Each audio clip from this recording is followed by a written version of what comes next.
Hey girls, Tiffany Dawn here, and I'm here with my husband, James. And at the time of filming this video, we are 8 months pregnant, but by the time you watch it, we will have a baby who you can follow on my Instagram account at Tiffany Dawn IQB. I'm going to be posting little updates and stuff because I'm so excited. But today we want to talk about a question that we get all the time. And by we're going to talk about it, I mean he's going to talk about it. Ooh. And the question is... Surprise! I know. Should a girl, specifically a Christian girl, ask a guy out? And I think the reason a lot of girls ask this question is because we grew up hearing the guy should be the one pursuing the relationship. And so we're like, well, if I ask a guy out, then I'm pursuing him, right? And so I want to ask James his perspective because he has some really good thoughts on this. First off, is it okay to ask a guy out? And secondly, what does it mean to be pursued? So take it away. Okay. So question one, is it okay to ask a guy out?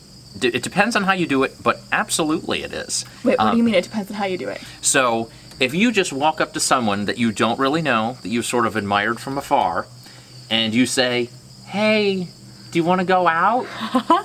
I've been daydreaming about you for years now, but you don't know my name. Even if you don't say that, it's probably not going to go over well, because the guy is probably going to think, oh, this girl's weird. She's a stalker. That's what people thought about me all the time. No. So... don't do that. It's much more natural as you're building a relationship with a person, and this goes for friendship too, to ask something little like, do you want to come join this group of people that's hanging out? Do you want to get ice cream? As opposed to, would you like to commit to going out to dinner and spending one-on-one time with me for 3 hours?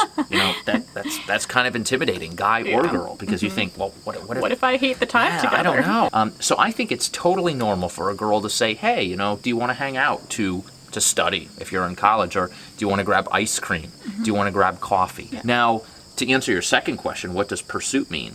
If you find that over a period of a month or two, you are the only one that's ever asking to hang out, you can then ask yourself, am I being pursued?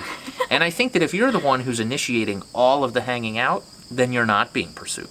Now, that said, it's totally fine if you initiate some of the hanging out. Yeah. But if you look at a guy and you see zero initiative, then that guy is not pursuing you. Okay, so now let's talk about what pursuit looks like when you're actually in a relationship. You can sort of ask yourself, do I feel pursued?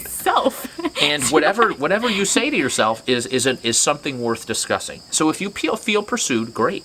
And if you want a perspective, get the perspective of a good friend who's going to shoot straight with you, who observes the relationship. But if you think, I don't really feel pursued, that is something to discuss, perhaps first with a friend or mentor, and then eventually with the person you're dating. Just because someone isn't pursuing you right now doesn't mean that he can't change, because his idea of pursuing you could be totally different from yours. That's a really good point, because we all have different love languages, and there's different things that make us feel pursued, and that changes from person to person. So he might in his mind be pursuing you the way he would want to be pursued, and you're like, and you always need to ask yourself, is my boyfriend, significant other, able to read my mind? And the answer is no. Absolutely, unequivocally not. No man can ever read a woman's mind. The only way we know what a woman is thinking is if she tells us using her words. Something I encourage Tiffany Dawn to do on a regular basis. I have no trouble using my words. Let's be real. I can talk. That's true, but sometimes I have tried to hint that I know what you really want, and I don't. It's true. Like a couple of weeks before my birthday, I was like, remember, James, I love flowers, and I love birthday cards. I'm actually excited that she's repeating that, because I was concerned I didn't remember all the things that she really liked. I don't know that I'll get tired of that being reiterated. I might get tired of reiterating it.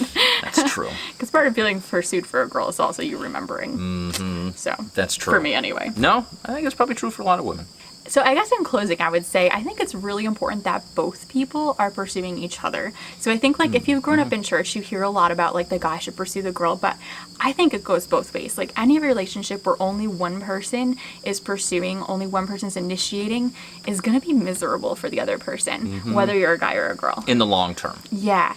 And so I think it's really important to talk about what that means to you and make sure both of you are pursuing each other. So that's one thing to consider in a relationship. And that reminds me, I have a whole book of things to consider when you're trying to figure out if a guy's a good fit for you. It's specifically for like getting more serious or moving toward engagement. But if you're wondering like, is my boyfriend a good fit for me? It's called Is He Right For You? And it's linked down below and it's awesome. So you should check it out. Yeah. So I hope that can help. Thank you, Gymmers. Love you girls. See you next week.